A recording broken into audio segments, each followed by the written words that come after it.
오늘 해주시는 말씀은 고린도전서 7장 25절에서 31절까지 보겠습니다. 고린도전서 7장 25절에서 31절까지 한 절 한 절 읽으면서 말씀을 강론하겠습니다. 먼저 25절. 처녀에 대하여 내가 주께 받은 계명이 없으되 주의 자비하심을 받아서 충성스러운 자가 된 내가 의견을 말하노라. 이렇게 되어 있습니다. 처녀에 대해서 예수님이 직접 사도 바울에게 친히 말씀한 것은 없지만 복음을 알고부터 난 후에 바울이 처녀에 대해서 어떤 의견을 제시해 주고 있습니다. 중요한 것은 이 처녀가 사도 바울이 말한 것처럼 주의 자비하심을 받아 충성스러운 자가 된 바울처럼 그리 살아가라라고 이제 의견을 제시하는 거죠. 바울도 복음에 충성된 일꾼으로 부름받지 않습니까? 하나님의 자비하심으로, 하나님의 긍휼하심으로, 하나님의 사랑하심으로 바울은 죄 있는 가운데서, 죄인의 개수 가운데서 의인의 자리로, 성도의 자리로, 또 사도의 자리로 부르심을 받고 그 사랑에 감격하여서 바울은 예수 그리스도의 복음을 전하게 됩니다.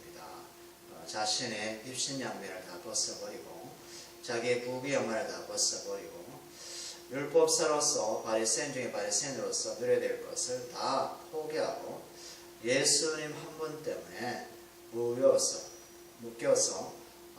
충성된 일꾼으로 복음을 전하게 됩니다.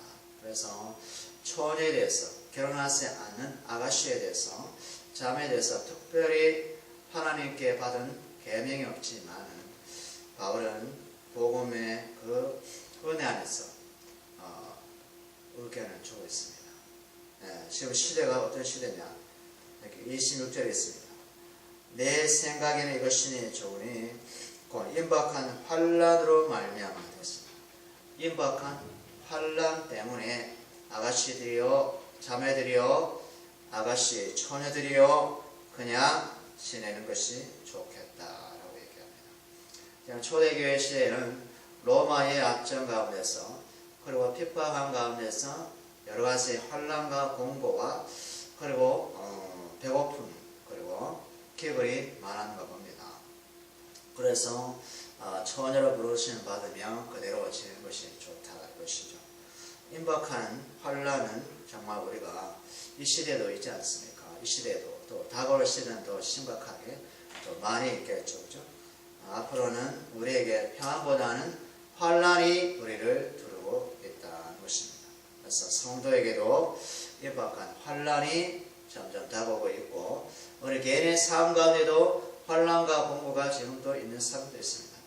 그리고 이제 세계를 다 통합해 보면 무슬림이나 이런 어떤 타 종교적에서 예수 그리스도를 영접한다는 것은 핍박과 죽음을 각오해야 되고 돌의 맞음도 각오해야 되고 심지어는 순교의 자리도 각오해야 됩니다.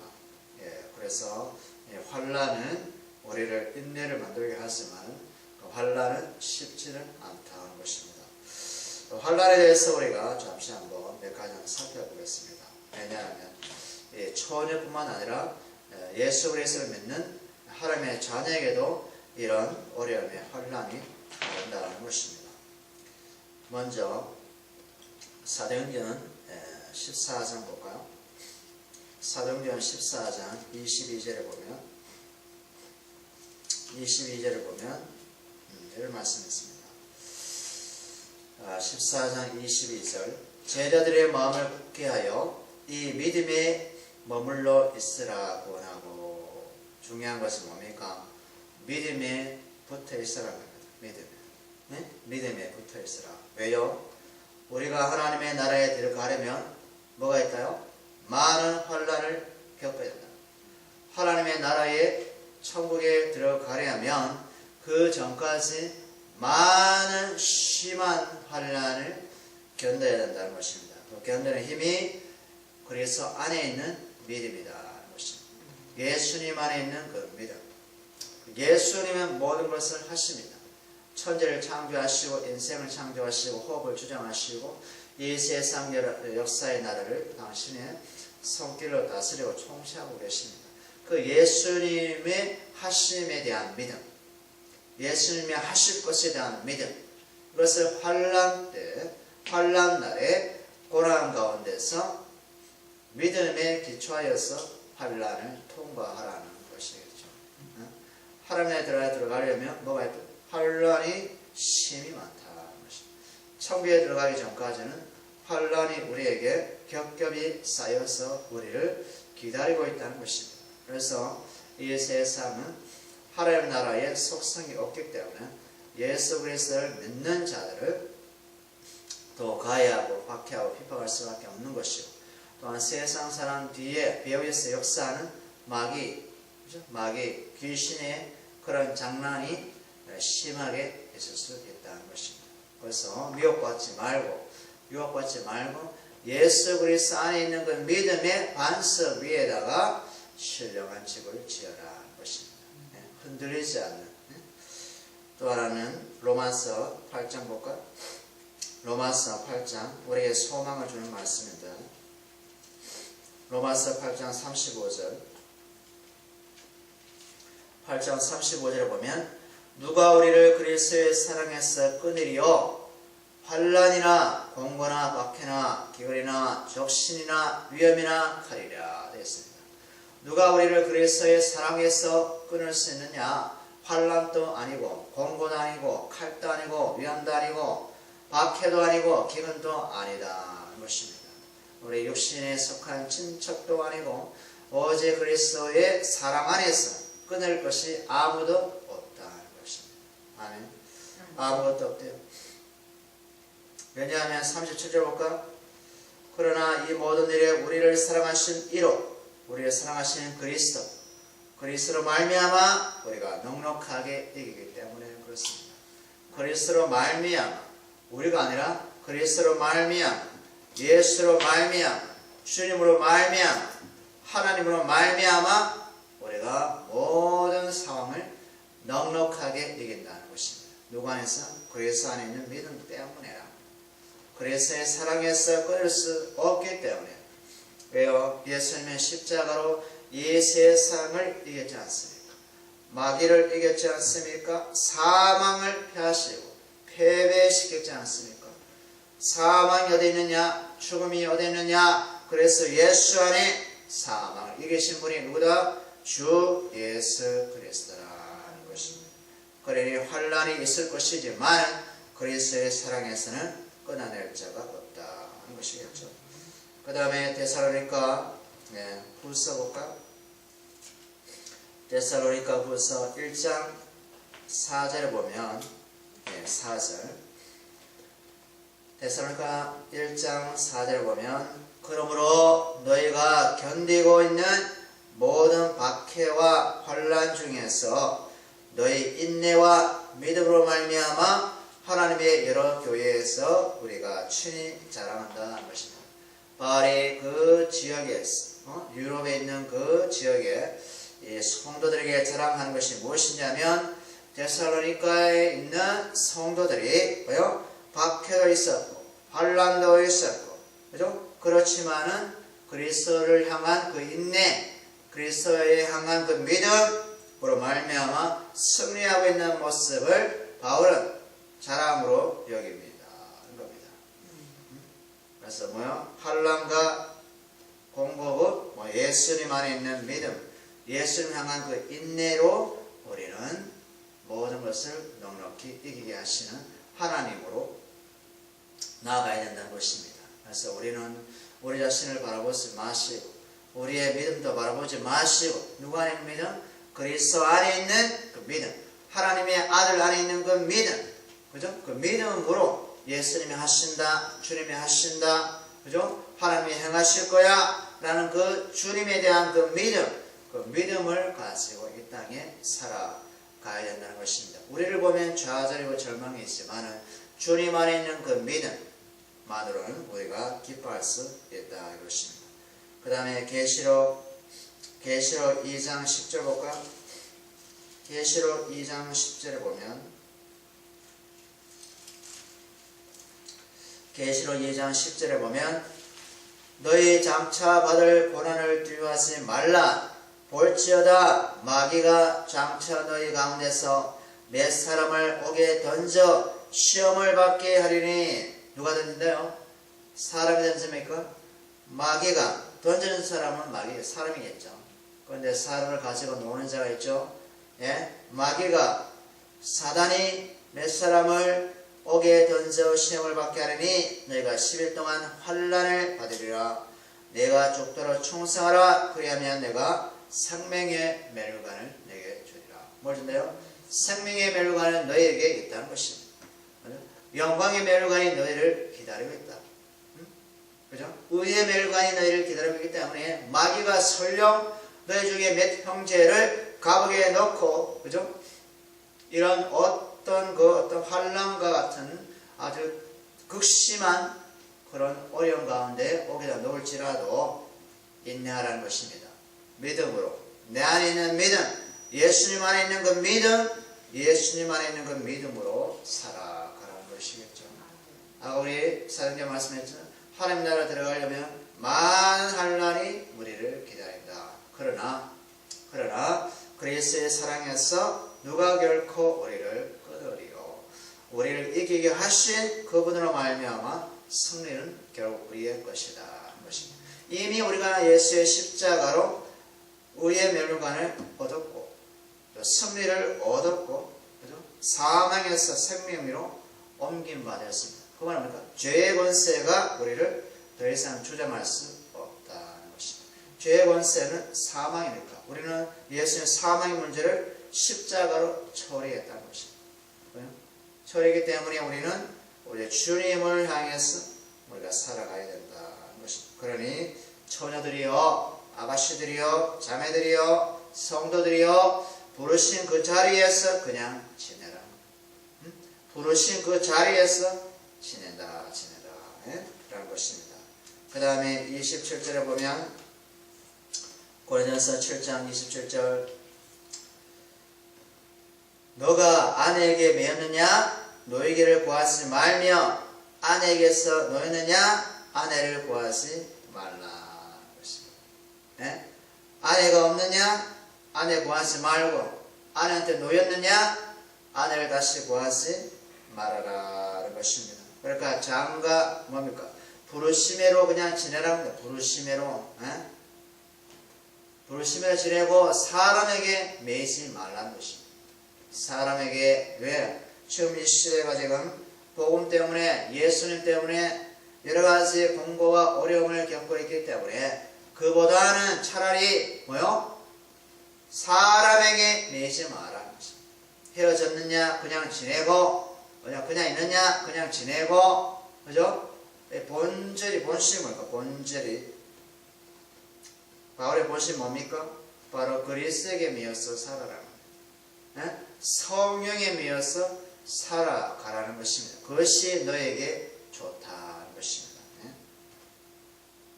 우리 사도행전 20장 볼까요? 우리 사도행전 20장 바울의 입장 한번 봅시다. 바울이 왜 이런 얘기를 하는 그 배경을 한번 볼까요? 바울 사도에게 어떤 어려움이 있었는지. 사도행전 20장 22절 보세요. 22절. 보라, 이제 내가 성령에 매여 예루살렘으로 가는데 거기서 무슨 일을 당할지 알지 못하노라. 그랬습니다. 그런데 어떤 선지자가 바울에게 나타나서 바울 사도여, 예루살렘에 가면 당신의 주역을 하는 사람이 한두 명이 아니다. 가지 말라. 이렇게 합니다. 그러나 바울은 뭐합니까? 내가 성령에 매여서 예루살렘에 갔는데 내가 그곳에 무슨 일이 일어날지 내가 알지 못하지만 성령에 매여서 그리스도의 영에 매여서 내가 간다는 것입니다. 뭡니까? 바울의 삶은 뭡니까? 성령에 매여서 그리스도에 매여서 사는 삶이었어요. 이 세상에 육에 매여서 사는 자가 아니고 육체에 매여서 사는 자가 아니라 뭐요? 하나님께서 주께서 부르신 사도로서 오히려 주님에 매여서 성령에 매여서 살아가는 자라는 것입니다. 그래서 고린도에 있는 형제들을 향해서 자녀들을 항의했어. 응? 그런 얘기 하지 않습니까? 27절에 내가 아내에게 매였느냐 노예를 구하지 말고 아내에게 매었느냐 노예느냐 아내를 구하지 말며. 왜 그래요? 28절에도 받침하죠.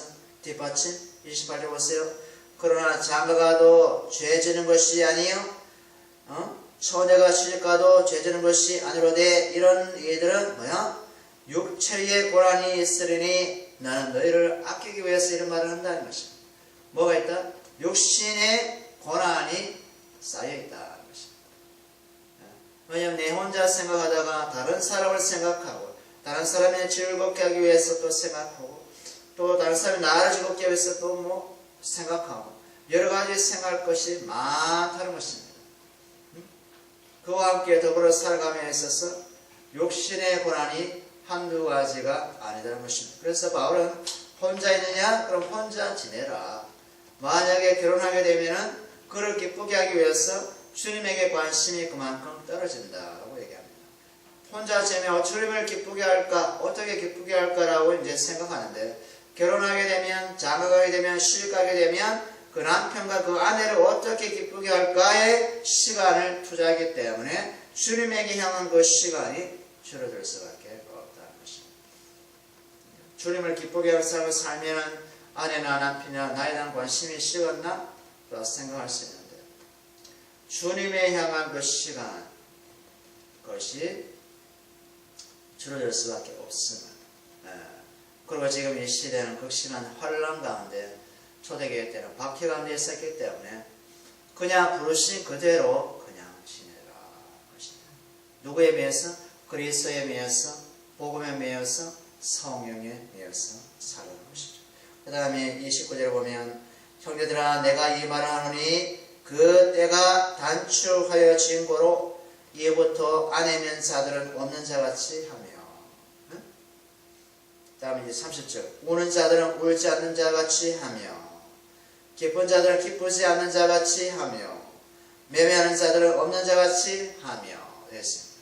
왜요? 그 때가 단축되었다는 것입니다. 주님이 오실 날이 멀지 않다는 것입니다. 이 초대교회 때도 종말론이 그죠? 있었어요. 종말. 주님이 언제 오실지 도둑같이 오실지 알 수 없는 그 믿음을 가지고 인내함으로 살았는데 그러나 지금까지 2000년 지난 지금까지 주님은 지금 아직도 오시지 않고 있죠. 예, 그죠? 그리고 뭐냐면 바울은 완전히 주님하고 결혼하라.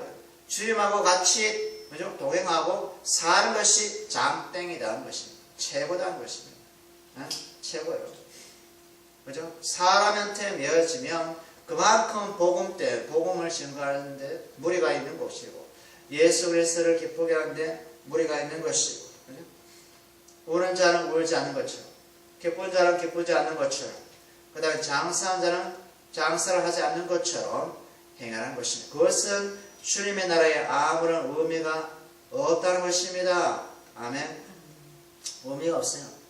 많이 가진 자는 많이 가졌다고 얘기할 필요 없는 거고 기쁘는 자 기쁘다고 하지 말라는 것입니다. 예수님이 우는 자와 같이 울고 슬퍼하는 자와 같이 슬퍼 같이 하라 이런 것처럼 나 때문에 기뻐하라는 것입니다. 나 때문에 나 예수 때문에 기뻐하고 즐거워하라는 것입니다. 응? 아멘입니까? 왜 그래요? 때가 단축되었다. 그 때가 곧 온다는 것입니다. 그 때가. 응? 그 때가 곧 온대요. 다음 31절에 보면 세상 물건을 쓰는 자들은 다 쓰지 못하는 자같이 하라. 이 세상의 외형은 이 세상의 형적은 사라질 것이다. 사라집니다. 우리가 이 말씀에 관련된 구절을 한번 볼까요? 베드로후서 3장 볼까요? 베드로후서 3장 10절. 자, 10절에 보면 그러나 주의 날이 도둑같이 오리니 그날에는 하늘이 큰 소리로 떠나가고 물질이 뜨거운 불에 풀어지고 땅과 그 중에 있는 모든 일이 드러나리로다. 아멘. 베드로후서 3장 10절. 예? 하늘이 불에 하늘이 떠나가고, 그죠? 물질이 뜨거운 불에 풀어지고, 땅과 그 중에 있는 모든 것이 드러나고, 그죠? 우리가 보는 이 하늘과 땅, 물질, 모든 것이 다 사라지고 그 형격도 없다는 것입니다. 없대요. 예? 그 나이. 예? 그러니 세상에 가진 자들은, 그죠? 교만하지 말고, 없다고 해서 마음이 움츠러들지 말고, 무엇에 관심을 두라? 장차 오실 주님, 예? 그의 나라, 아멘. 그 나라에 관심을 두고 살아가라는 것입니다. 너의 믿음이 어디에 있느냐 하는 것입니다. 세상이냐, 내 가진 것이냐, 아니 이 세상의 것들이냐 라고 지금 바울이 물어보고 있는 것입니다. 오직 주님과 주님의 나라, 복음과 복음의 영광, 십자가와 십자가의 능력, 부활의 능력, 부활의 영광, 이 영원한 영생의 세계에 관심을 두고 보이는 형적을 쫓아 살아가지 말라는 것입니다. 보이는 것으로. 그것은 그냥 이 세상에 그냥 있을 뿐이라는 것입니다. 이 세상에 있는 것을, 이 세상에 있는 관계된 것에, 그죠? 관심을 갖지 말고, 어디에? 주님에게, 그죠? 초점 맞춰서 살아가는 겁니다. 주님에게 시선을 맞춰 살아가는 것입니다. 결혼도, 장가도, 시집도, 아가씨도, 총각도, 어떻게 정할까, 뭐 할까, 이것이 관심 대상이 아니라는 것입니다. 하나님이, 아멘. 관심 대상이 아니라는 것입니다. 관심 대상이. 뭐에 관심 대상이요? 주님에게 매여서 사는 것, 그리스도에게 매여서 사는 것, 성령에게 매여서 사는 것, 그리고 그 주님의 나라, 하나님의 나라, 그 나라를 위해서 살아가라는 것입니다. 얼마나 많은 사람의 시간을 소모합니까? 소모해요. 이런 사람 만날까, 저런 사람 만날까. 우리 소모를 한다니까, 소모를. 그런 소모 시간에 주님을 한번 생각해 보시면 주님께서 어련히 알아서 하시는 것이고, 만나게 하시는 것이고, 헤어지게 하시는 것이고, 주님께서 그렇게 일을 이루어 가시니까 주님의 일에 창념해서 하루하루 그냥 살아가라. 믿음으로 살아가라는 것입니다. 아멘.